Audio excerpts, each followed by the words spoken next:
Hey everyone, it's Lindsay and welcome back to my channel. This is going to be my semi kind of late review of 2023. I just kind of wanted to make a chill, low energy video where I could just chat with you about the year, everything that happened, publishing, writing, reading even wise, and just kind of go over it all. The good, the bad, the odd, and the ugly. I have some things to talk about that I'm not sure how I'm gonna go about talking them. I didn't script any of this, but I just feel like I want to be real and honest about some of the trials with publishing and yeah, some of the stuff that I've been dealing with that I didn't want to taint the happy, bubbly, positive vibes that I like to give off on my channel. At heart, I am an optimist though, so it was not a bad year. Everything that happened for a reason. I am truly blessed. Very stressed, but very blessed to be where I am, and 2023 was a great year for me. Let's go ahead and dive right in. I am going to start first with all of the positive stuff, all of the things I accomplished, because I did get a lot of good stuff done this year.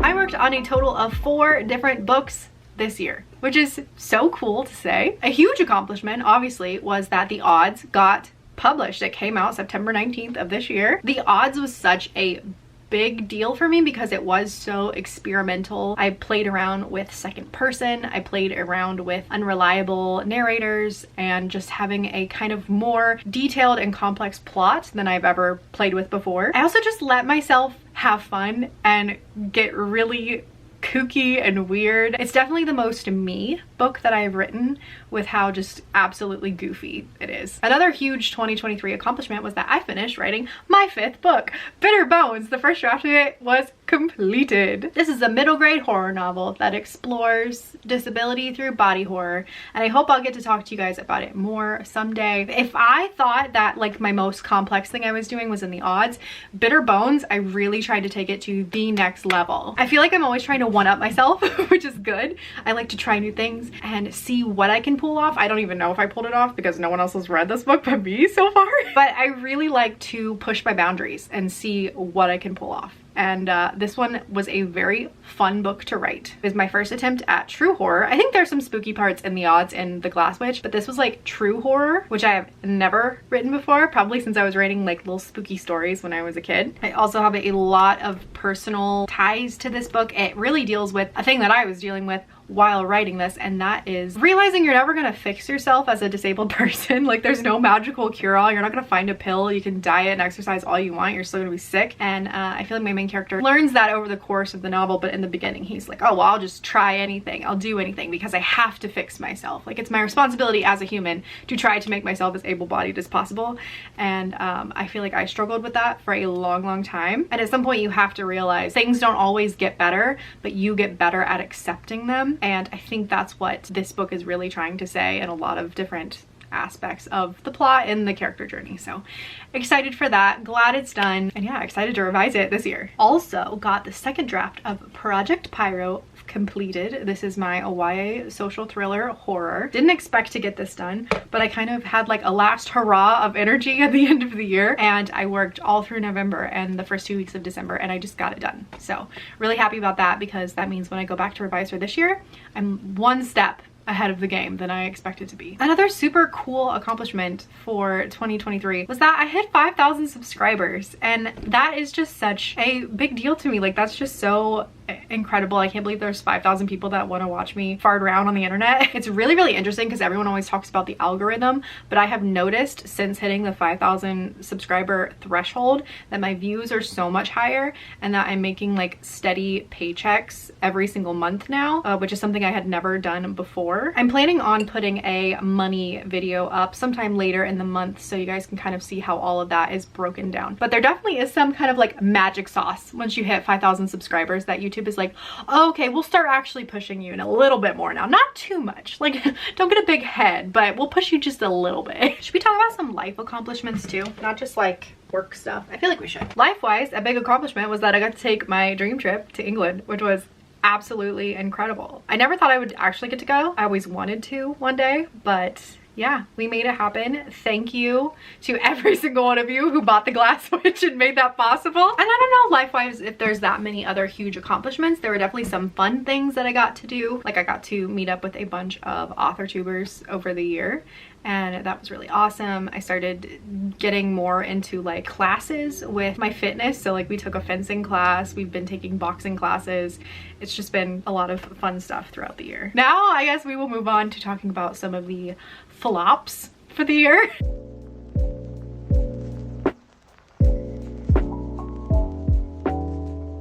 Okay, soft launching the flops. First of all, I can talk about one that is completely my fault, and that is that I did not get Project Pyro submission ready this year. The tea is that I wanted to spend all of 2023 working on her so that I could get her out and like try to sell her and like maybe make some money, you know what I'm saying? But after having a talk with my agent, we really needed to work on the middle grade option book that I needed to get to Scholastic. I had a 2-book contract with Scholastic, so the Glass Witch and the Odds, and then in the contract they get to see my next middle grade novel before any other publisher gets to. And since all I need for that is like a query, a synopsis, and the first 50 pages kind of shined up, it would be a lot quicker and easier to try to sell that than creating an entire book and drafting and revising and getting betas and then trying to sell and like all that stuff. So it would have been a lot quicker. So my agent was like, hey, I think it's smarter to work on the option. So Project Pyro got put on the back burner and Bitter Bones kind of took over 2023. I am a little sad about it.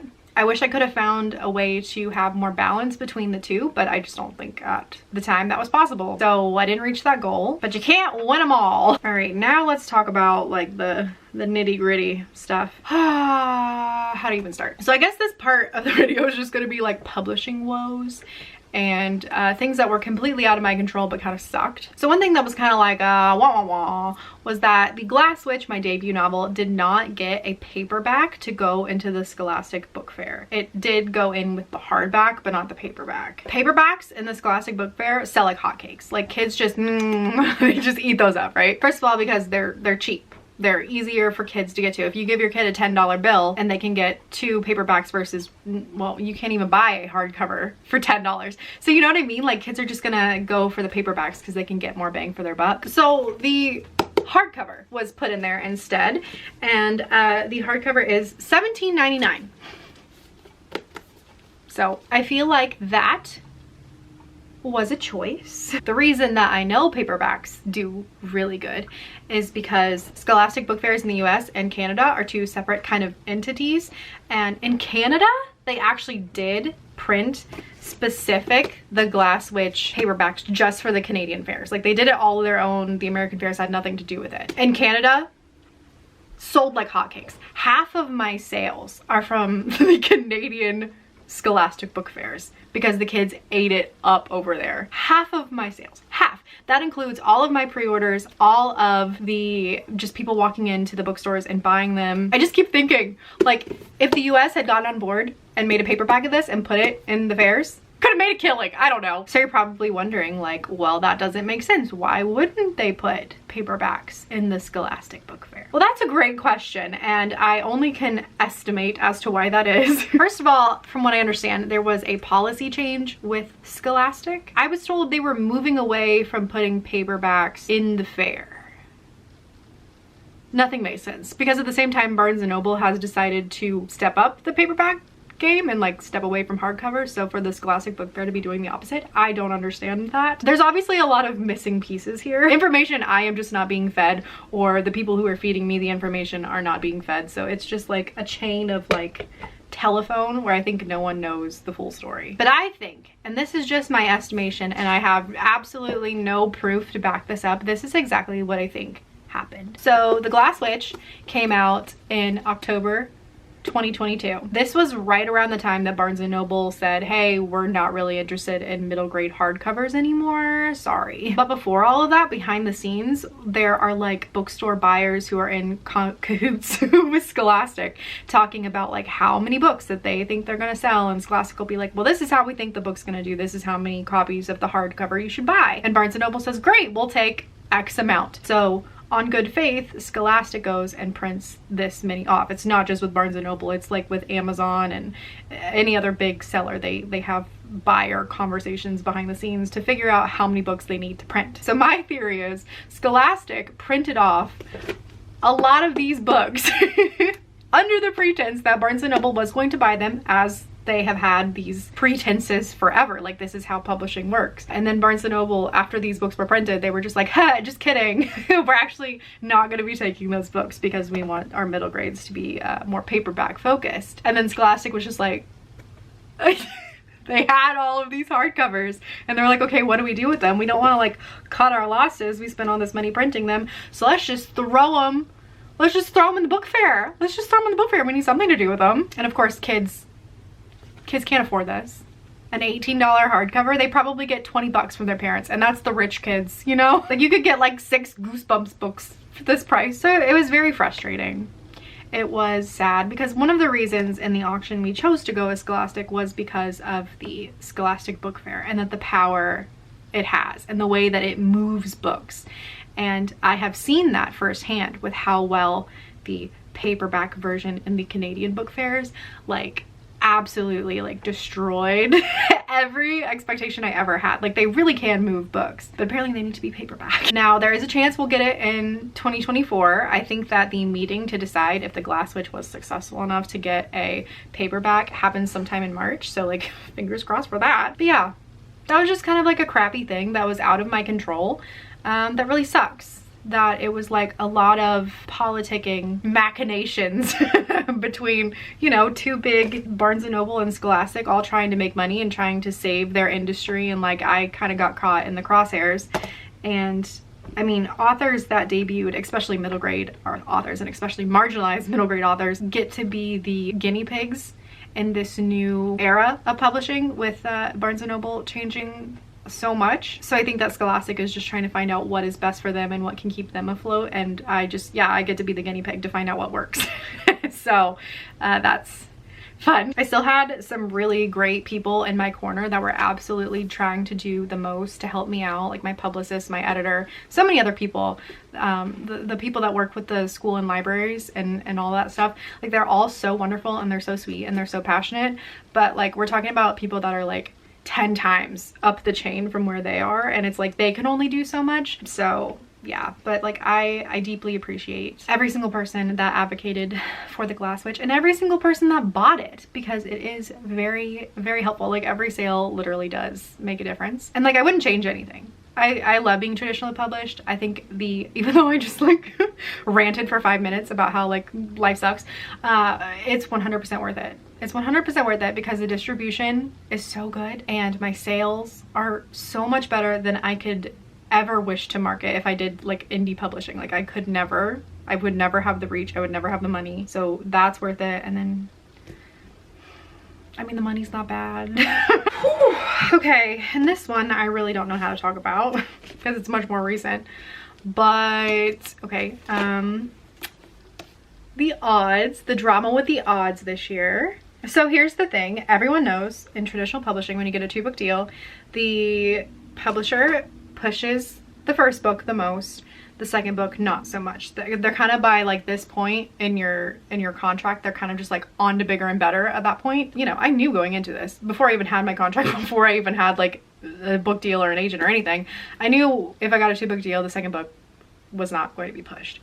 But knowing that, even that, when it happens, you're just like, oh, that doesn't mean that I don't get to be sad about it, you know? Like, I think this is such a good book. This is, and as I said earlier in the video, like, this is a true me book. It was a book that I took so many risks on, and I mean, I personally think it paid off. I think it's a fantastic novel. I think it's such an important book. It deals with so much about disability acceptance, and I think that there's so many kids out there that need this book, so it really, really sucks that it didn't get the marketing push that it deserved. In a lot of ways, to me, it kind of felt like this book never really came out. With this, there was so much going on. I was sent so many places, I did so many events, and there was just like a lot of buzz. There was like nothing with this. It was like crickets. Like, no one had heard about it. This one didn't even make it into Barnes & Noble. I mean, Barnes & Noble is able to order it, so it can be in there. But the Glass Witch was just like sent there. Like there was enough buzz that Barnes & Noble like globally was buying them to stock them in general. Nothing from the Glass Witch. There is no, or I'm sorry, from the Odds. There is no Barnes & Noble in my state that has this in there. Again, it's available for order. You can get it from Barnes & Noble, but it's not one of the books that they decided to keep as a hardcover in their store. Another thing that made this a little bit more of a Debbie Downer was that the week that this came out was the same week that I was expecting to get a royalty statement from Scholastic. And it was the same week that we sent Bitter Bones, the option book, off to Scholastic to see if they wanted to buy it. But based on the amount of pre-orders of the Odds and the amount of orders put in from like Barnes & Noble, Amazon, school and libraries, all of that, Scholastic in a lot of ways thought that this was a failure. Not to me. I base my success as an author on totally different metrics, and like if you're basing it on like what traditional publishers say or what anybody else says about your book, like you're gonna be miserable, absolutely miserable publishing. You have to have your own metric of success. To me, this is my most successful book because again, I put so much of myself into this. I experimented with so many different things and I pushed myself on so many different literary levels that this is my most successful book in my eyes, even though this one like vastly outsold it. But because we were getting all this information in and having all these conversations, you know, the book was coming out the next day, and essentially I found out that like the Odds was a failure. A day before it even came out, it was a failure because not enough people had put in pre-orders, or not even like individual people, like big corporations, Barnes & Noble, Amazon, schools and libraries, things like that, which is very frustrating as an author because obviously it is your publisher's responsibility to be pushing it to these buyers and make sure that it comes out. And so to be told that you have failed because of their fallings in marketing is like a very tough pill to swallow, but it is a part of this. Like, welcome to traditional publishing, nothing's fair. And again, knowing all this doesn't make it easier to swallow, that sometimes it's just really, really tough when all of this stuff is out of your control. Again, I feel the need to constantly reiterate that I would not ever choose a different path. In general, besides having to be the guinea pig for all of this changing stuff that really is out of Scholastic's hands as well, like they are trying to react and keep their head above the water with everything changing, the market and such. I've had other than that, I've had such an amazing experience with Scholastic. I think that they're flawed in a lot of ways, like many publishing houses, but in general, the people, the heart of Scholastic that I work with are such wonderful, lovely individuals that have done absolutely everything they can to get these books into the hands of kids that need them. And like, they make it all worth it, you know? You know, at this point in my stage, I'm really, really happy to continue to be a Scholastic author. This sounds so stupid because I'm like, listen to all this crap that I've gone through. But I really feel like this would have happened if I was with Macmillan or Harper or Hachette, like any of them. Like, it's just how it is. I don't know. Basically what I'm saying is the people that work there are great. Capitalism sucks. That was some of the stuff that I was kind of dealing with that I didn't really mention throughout the year. It's hard. It's really hard because I obviously want to be transparent and I want to be real with you guys and like show you how it really is. But I also don't want to dwell on the negative and like perpetuate this idea that like traditional publishing is all bad all the time, absolutely terrible. There's a lot of flaws with it, but it's like, it's the right path for some people. And on top of that, I don't like to ruminate on the negative and like all that stuff. And a lot of times these feelings that I'm having are just like champagne problems. Like, shut up, bitch, you got a book deal. Like, you know what I mean? So I don't want to be there for like, oh, woe is me. Like, ugh. So it's like a hard a hard line to walk where I want to be honest, but I don't want to be obnoxious. I hope everything came off correctly the way that I wanted them to. I'm trying to be like genuine and vulnerable. And I hope I just didn't sound, yeah, like I'm ungrateful or I don't know, whatever. You can make your own opinions, I guess. Okay, moving on. I would like to talk about some happy things. And one thing that makes me more happy than anything else in the world is reading. So if you were just here for the author content or for the drama, I totally understand.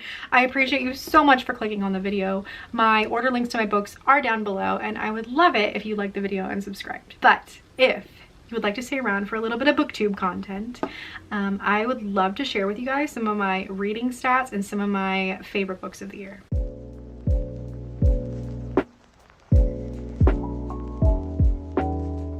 First thing of note is that I had my highest reading year I have ever had because I read a total of 153 books this year. If you're wondering how I read so much, it's because I don't watch TV.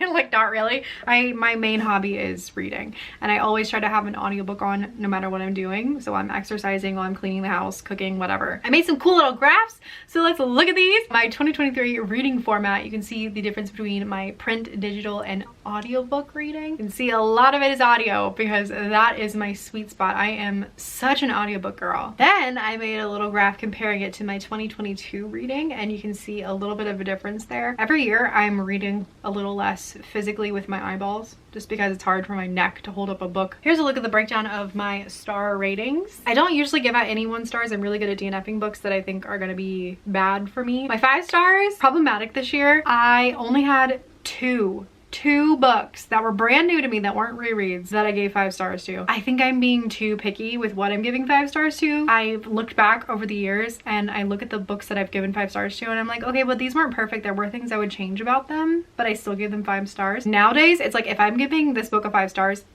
nothing would change.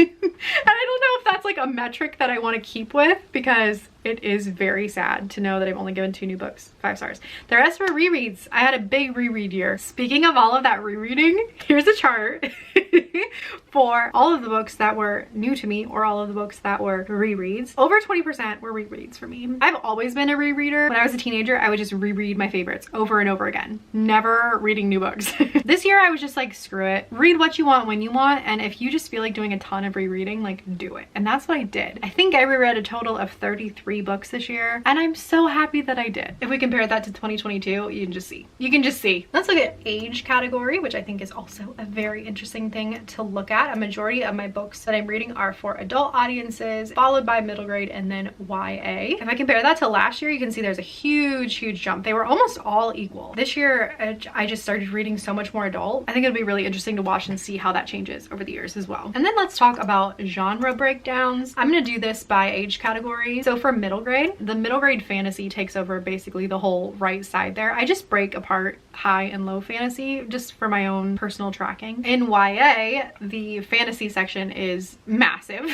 That's what I'm mainly reading, although a good amount of my reading was for YA horror this year. The YA thriller mystery section does, I think, need to increase a bit, especially since I am going to be working this year to go on submission with a YA thriller mystery. I need to up how much I'm reading in the genre, especially with new releases, just like, you know, to see what's hot, stay up to date with everything happening. I just think that's a really good idea to be doing that. And then we have adult. So that very top yellow spot up there is poetry. I read 1 poetry collection, so that was so small I barely registered. The majority of my adult reading was in thriller mysteries, which is not surprising. That's like one of my favorite adult genres. The fact that adult fantasy, both high and low, is so much lower is just kind of shocking to me. It's like tied with adult sci-fi and right there with adult horror. That's shocking because I, in recent years, would say that my highest read genre in this category would be fantasy, but it's definitely been thriller mystery. And look at that sci-fi, 15%. I've really been getting into sci-fi. I thought I didn't like sci-fi, but that was because I didn't read it. I started reading it more and more. I think what it is I'm massively picky about my sci-fi. So I'm like only picking sci-fi that I really think is going to be like 4.5, 5-star territory. So I'm really enjoying what I'm reading in it. Let's move on to talking about my top 10 favorite books of the year. This was such a hard list to make as well, because to me, favorite books are different than like best books. And when I'm rating a book, I'm rating it on not only my personal enjoyment, but like how well I think certain craft elements are. I have a 5-star book that did not make my favorites list, even though 9 out of 10 of these were not 5-star reads. They were like 4 stars and above for me. I still did not put that 5-star book on my favorites because, like, while I'm like, it's perfect, it's a romance, so like, is it ever gonna be my favorite? It's Emily Henry's Happy Place. Just, I guess, as an honorable mention. This was a 5-star. This is one of the few 5 stars that I have this year. I thought it was perfect, but it's romance, and romance is never gonna like live in my heart the way like speculative or thrillers are. So My rating system and my ranking is just really weird, know that. Coming in at number 10, Nightbirds. This is a YA fantasy set in like the golden age, the 1920s, flapper era, prohibition, where you have these girls and they live in a society where they are magical and they can grant magic to others through kisses. Because of that, the men in this society have kind of like hoarded these women as like prized jewels and essentially like marries them into big families to continue to breed magical women. It's kind of gross in a way, but the plot of the story is about these girls realizing that there's an underground society of people just like them who have magic that aren't under the constraint of these really rich, powerful families, and kind of them trying to like take down the system. The cover is like the most beautiful cover that was released. I am obsessed with this. I want it blown up, printed on my wall. And the writing itself was so beautiful. It was really, really great atmosphere. I feel like if you're writing a 1920s vibey book, you better give me vibes like champagne, diamonds, gold, big band and swing. Like there are certain vibes you need to give, and this book definitely gave them. And I also just really enjoyed the plot and the characters and watching all of these girls with their different pasts and their different upbringings all trying to reach the same goal in different ways. Number 9 is Vera Wong's Advice for Murderers, Unsolicited Advice for Murderers. It is about this elderly Asian grandma who just lives above her little tea shop, living her little life, and then one day she comes downstairs and there's a dead body, and she calls the police, and the police are doing a crappy job of figuring out what happened, so she takes it upon herself, much to the chagrin of the San Francisco PD, and she decides she's gonna solve the murder if it's the last thing she does. It's such a me book, you guys. It's such a me book. It is so comical, laugh out loud, funny. Vera is such a great complex character. She has a lot of flaws, but even given that, she's so endearing. The relationships, the found family in the story, kind of like the people that she gathers around her to help her solve this murder, is wonderful. There's so much food. There's so much food mentioned in this book. It'll make you so hungry. And for being a book about murder, somehow it's incredibly cozy. Number 8 on my list is The Last Devil to Die. This is the 4th book in the Thursday Murder Club, which follows a group of senior citizens living in a retirement community who get together every Thursday and talk about true crime, and then one day there is a body found on the premises and they decide to take it upon themselves to solve the murder. Do you see kind of like a trend of what I like happening here? I've now spent 4 books with these characters and grown to love them very deeply, and that is why this book made it to the top part of my list. I'm gonna be real. I don't think that the plots of these books are like something superb, like the mysteries, putting it all together. It's not something like mind-shattering, but the reason you're here is for the characters, for these lovely, complex individuals that society always looks over, because like you're old, you're grandma, you're grandpa, you're that, and that's your title and that's who you are. But this like just like so breaks the mold and makes elderly people people with real lives and real complex feelings and relationships, and ties that in with end-of-life psychology. And it is utterly beautiful. It is so deeply funny. It's deeply British. And this one I think is going to be on the top of a lot of people's favorites list because it is such a tearjerker. In general, these books are not sad. They're very cozy and comical, but this one has some very gut-wrenching moments, and it made me sob on a plane. I had connecting flights for a weekend getaway trip, and 4 flights over the whole weekend, and I sobbed on every single one of those flights. Number 7 is The Night She Disappeared. This is a really fun one about a young teenage mom who disappears. You follow her story in the past, you follow her mother who is currently trying to find her and take care of her grandchild, and you follow this author who has moved into a new house, and one day she goes in the back garden and she sees a sign that says dig here, and so she does, and it opens up this whole mystery for her. And it's kind of watching these 3 storylines come together. I read this while I was in England, which felt correct. And I'll never forget that most of the time I was reading this book was when I was on trains going places. And it just kind of holds that nostalgic part in my heart. But it was addicting, and there were so many times when I was so tired, I was so jet lagged, it was the end of the night, we had been like, you know, sightseeing all day. I would get in bed and I'd be like, okay, you gotta sleep. And I'd be like, but that last chapter was so good, I just want to keep listening. Like, this book legitimately had me staying up jet lagged in a whole other country on the whole other side of the world just to find out what happened in the next chapter. And if that's not an accomplishment, I don't know what is. Number 6 is The 12 Days of Murder. This is a Christmas Agatha Christie and Then There Were None kind of retelling, and it was so campy, and it was exactly written for me. It follows a rich group of college students who are really into murder mystery dinner parties where they get like costumes and props and will rent out huge manor houses to put on these elaborate murder parties. Of course, one year something tragic happens, all of the characters go their own way. 10 years later, they all start getting these letters saying, hey, let's get together for one last big murder mystery, hurrah! And then people start dying one by one. And the kicker is, it's Christmas themed. So everyone's dying to the rhyme of the 12 Days of Christmas, like Partridge in a Pear Tree, like just the right amount of camp for me. It had so many tropes I love. I love rich people and secrets and creepy rhymes and Christmas and closed, isolated settings. I love snowy settings. It was so much fun. It wasn't even on my radar until like a day before I read it, and then I read it and ate it up, and I was like, this was perfectly made for me. Number 5 on my list is Ascension, and this is so difficult to talk about, but this is an adult science fiction about this mountain, this mysterious mountain that just appears suddenly in the middle of the ocean inexplicably, and the group of specialized researchers that are going to this mountain to figure out like what the hell.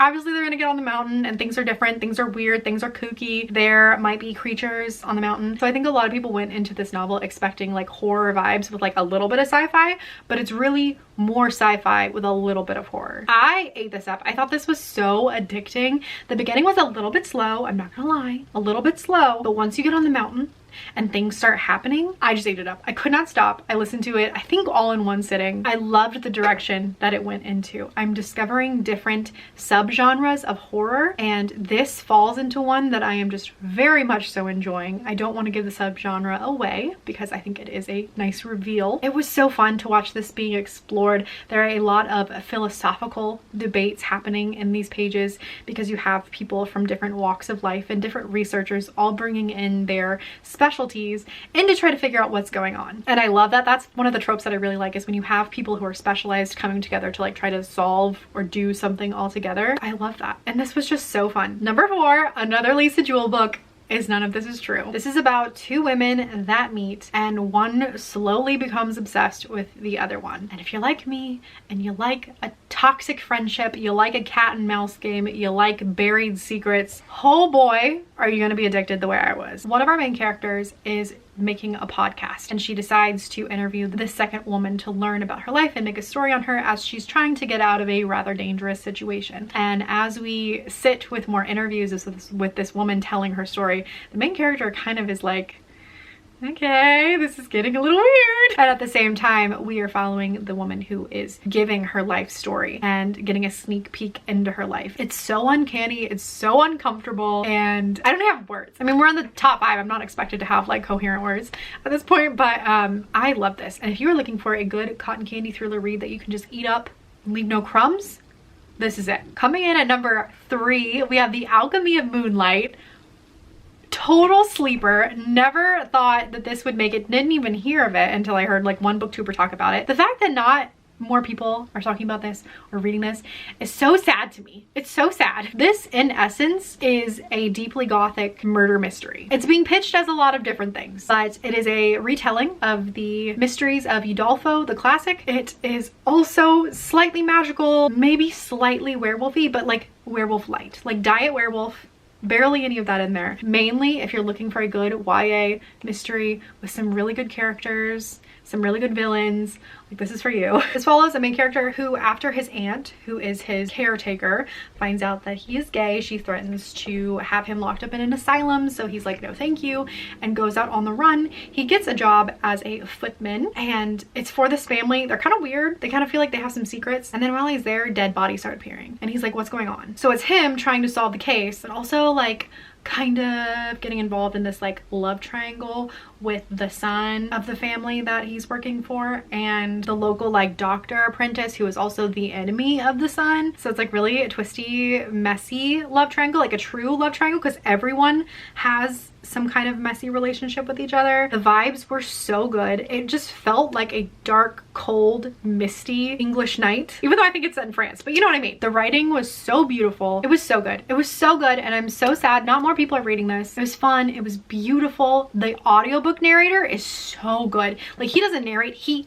acts. Okay, he's acting. At number 2, and my other perfect 5-star read for the year, is Cibola Byrne. This is the 4th book in the Expanse series and has proven to me that I am a lover of adult sci-fi. Big epic space operas, I like those. The first book in essence is a murder mystery set in space, which is probably why I liked it so much, because I love me a good mystery. But it also deals with the really fun trope of finding something in space that you probably shouldn't have found, and then all of the ramifications that happen after that. Mix those two things together and I just have such a great time. These are also highly action-packed, which I didn't know how I would feel about, but there's never a time when I'm bored with these books. There's always something happening, and it's always like really unexpected stuff too, which makes it really fun. Like, I'm always at the edge of my seat reading these. But this 4th one in particular has been my absolute favorite of the series. It just has some of my absolute favorite tropes all mixed together, and I'm like, how did they do this? How did they pool my favorite character tropes, my favorite setting tropes, and my favorite plot tropes and put them in one book and make it utterly perfect for me? I don't know. Number 1, my favorite book of this year, and now a favorite book of all time, is The Last Tale of the Flower Bride by Roshani Chokshi. This book is always described as a dark fairy tale about a woman who marries a man and says, I will marry you, but you can never ask questions about my past. And he is so enamored with her, he's like, that's totally fine, whatever you want. Her aunt gets sick, they have to go back to her childhood home, and slowly he starts unraveling this mystery of her life. But at its core, this is actually about extremely intense and toxic female friendships with like sapphic undertones a little bit. The magic in this is honestly barely there. It's barely there. At its core, this is a mystery. This is a mystery about finding out what happened to this woman and her best friend that she grew up with, and at the same time kind of learning that history through the husband as he starts to unravel all of these mysteries about his wife. The girls in this are obsessed with fairy tales. They themselves think that they are fae children, and in the world that this book creates, that seems like that could be a reality. Like, they could reasonably believe that they are fae changelings and they live their life. So even though they're in our real world, there's this tint of like a wrinkle in our reality to where this makes sense. Later on in the later timeline with the husband, he is a professor of mythology and a writer of books about theology, mythology, and gods and things like that. So that ties in as well. But truly, I think the winner for me about this book, other than the vibes, which this is kind of tied in, but the prose, absolutely gorgeous. If you've read Roshani Chokshi before, you know she uses very flowery prose, and it fits this type of story so well. I cannot describe it in another way, but it elects such emotion, such feeling, and such atmosphere of like a soft summer day, soft sunlight, the smell of flowers, the sound of like the wind going through the leaves. Like, it is just senses. Like, this book, the best way I can describe this is through senses. I read this in the spring and I loved it so much, and it gave off such soft, lush summer vibes that I decided to reread it in the summer, and I'm so glad I did. It definitely solidified that this is my favorite book of the year and one of my favorite books of all time. I love a good mystery plot. I love beautiful prose. I love the kind of idea of, is there magic? And more than anything, I love toxic relationships. So that was my 2023 all wrapped up. I will have some more videos coming out soon. I'm gonna be having a video go up hopefully next week talking about 2024 and the things I have upcoming for that, my goals and what to expect on this channel, things like that. Ooh, and most anticipated book releases will also be put in that video because I do love talking about books. And then, like I said, my money video will be coming up sometime after that in the future. Thank you for sticking with me. I know this was a longer one than I normally make, but I appreciate you being here until the end. Thank you so much for watching. Don't forget to like and subscribe. And yeah, I'm excited to spend 2024 with you. So cheers!